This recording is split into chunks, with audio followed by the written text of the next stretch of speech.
সকাল সকাল মায়ের হাতে তৈরি গরম লুচি, বাঁধাকপির তরকারি, বেগুন ভাজা, মিষ্টি, সাথে ছিল সীতাভোগ। পাশে রয়েছে আমার একটা প্রিয় দাদা। খেয়ে দিয়ে বেরিয়ে পড়লাম বাইক নিয়ে NH-34 ধরে একটা হিস্টোরিক্যাল প্লেস যাওয়ার জন্য। যারা মালদা থেকে তারা বুঝতেই পারছো কোথায় যাচ্ছি, যারা বাইরে থেকে তারা বুঝতে পারবেন। এই দেখো চলে আসলাম গৌড়ে। ঢুকে পড়লাম গৌড়ের শ্রী চৈতন্য মহাপ্রভুর মূর্তির সামনে। এই রয়েছে তমাল গাছ, যেটি রয়েছে বৃন্দাবন আর আমাদের এই মালদার গৌড়ে।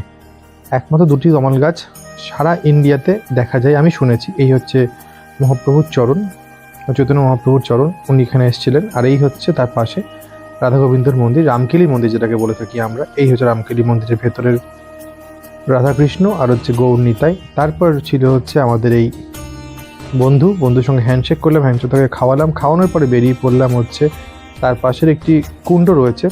এই কুণ্ডতে শ্রী চৈতন্য মহাপ্রভু স্নান করেছিল, তো তার জল একটু মাথায় ছিটিয়ে নিলাম। তারপরে বেরিয়ে চলে আসলাম বারুদবাড়ি মসজিদ বা বড়সোনা মসজিদে। ঢুকে পড়লাম মসজিদে, আমি আর আমার দাদা। এই দেখো হেঁটে চলছি রাজাদের মতন মসজিদের ভেতরে, মানে হিস্টোরিক্যাল প্লেস দর্শন করার জন্য। রাজা ফিলটা নিচ্ছিলাম, যেটা হয়ে থাকে আর কি আমাদের। এই দেখো চারিদিকে কুয়াশাচ্ছন্ন রয়েছে, সবুজ গাছ, সবুজ বাগান রয়েছে। বাগান না, মানে পার্ক টাইপ করে রয়েছে। এই সেই হিস্টোরিক্যাল প্লেসের চারিদিকে এরকম দরজা রয়েছে। এটা ওয়েলকাম গেট ছিল হয়তো বা সেই সময়। তারপর ঢুকে পড়লাম সেই বারুদবাড়ি মসজিদের ঠিক 12টা দুয়ারের মাঝখানটাতে। এই দেখো সেই ফিল্ডটা নেওয়ার চেষ্টা করছিলাম, বেশ একদম সায়েন্সা টাইপ ফিল্ড যেটাকে বলতে পারো। হেঁটে হেঁটে আস্তে আস্তে দর্শন করলাম দাদাকে, জায়গাটা কেমন দেখতে দেখো। তারপরে বেরিয়ে পড়লাম সেইখান থেকে। এই যে বাইরে থেকে তার মানে জায়গাটা আর কি, এই পাশে জায়গাগুলো রয়েছে। এখানে কিন্তু বোঝানো সেই গানটা শ্যুটটা এখানেই হয়েছিল, তোমরা অনেকেই দেখেছো। তারপরে আস্তে আস্তে এই দেখো জায়গাটা ঘুরিয়ে তোমাদের দেখাচ্ছি। দেখানোর পরে বেরিয়ে পড়লাম নেক্সট ডেস্টিনেশনে। এই দেখো এটাও একটা রাজবাড়ির, মানে কি বলবো, মানে গেট বলা হতো। এখানে কিন্তু অনেকটা চেঞ্জ হয়েছে। উপরে দেখতে পাচ্ছি যে কাজগুলো রয়েছে এগুলো। তারপর সামনের থেকে একটু ভালো করে ফ্রন্ট ক্যামেরা নিজেকে একটু দেখে নিলাম কেমন লাগে। তারপর পৌঁছে গেলাম গুপ্ত বৃন্দাবন। এটি বেশি দিন হয়নি, অল্প সময় হলেও হয়েছে গুপ্ত বৃন্দাবন। এখানে শ্রীচৈতন্য মহাপ্রভু রয়েছে আর তারপরে আস্তে আস্তে বাইক নিয়ে এদিক ওদিক ঘুরতে ঘুরতে ঠান্ডার মধ্যে পৌঁছে গেলাম মালদার ঐতিহ্য, যেটা বলতে পারো ফিরোজ মিনার। যে কোনো কিছু ছবি আসতে গেলেই আমাদের এই ফিরোজ মিনার ছবিটা দেখতে পাই। এই সেই ফিরোজ মিনার দেখালাম। দেখানোর পরে আবার বাইক নিয়ে বেরিয়ে পড়লাম। আমবাগানের মাঝখান দিয়ে আঁকা বাঁকা রাস্তা দিয়ে বেরিয়ে চলে গেলাম হজরত মোহাম্মদের পদচিহ্ন যেখানে রয়েছে ঠিক সেই জায়গাতে। এই দেখো ঢুকে পড়লাম ভেতরে। চারিদিকে ঘুরে দেখছিলাম, দাদাকে দেখাচ্ছিলাম হিস্টোরিক্যাল প্লেসগুলো।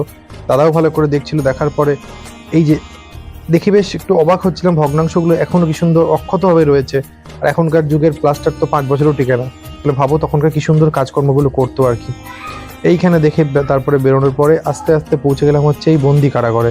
এখানে কিন্তু বন্দি করে রাখতো।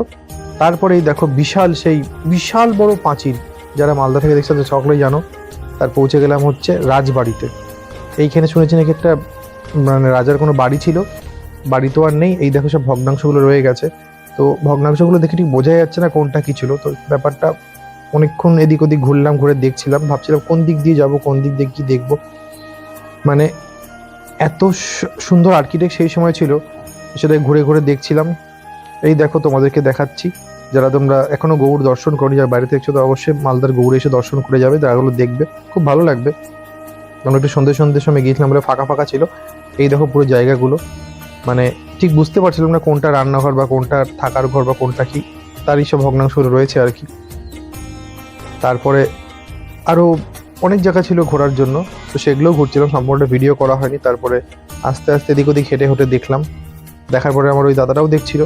এই দেখো সেই জায়গাগুলো বিভিন্ন রকম মানে গোল গোল রয়েছে, আর সেই গৌড়ি উঠে তৈরি। তারপরে আস্তে আস্তে এই গৌড়ের রাস্তাটা ওয়েলকাম গেট, যেটা সেখান দিয়ে বেরিয়ে পড়লাম মালদার উদ্দেশ্যে। ভালোই ঘুরলাম সারাদিন। সকলে বাই বাই, ভালো থেকো, সুস্থ থেকো।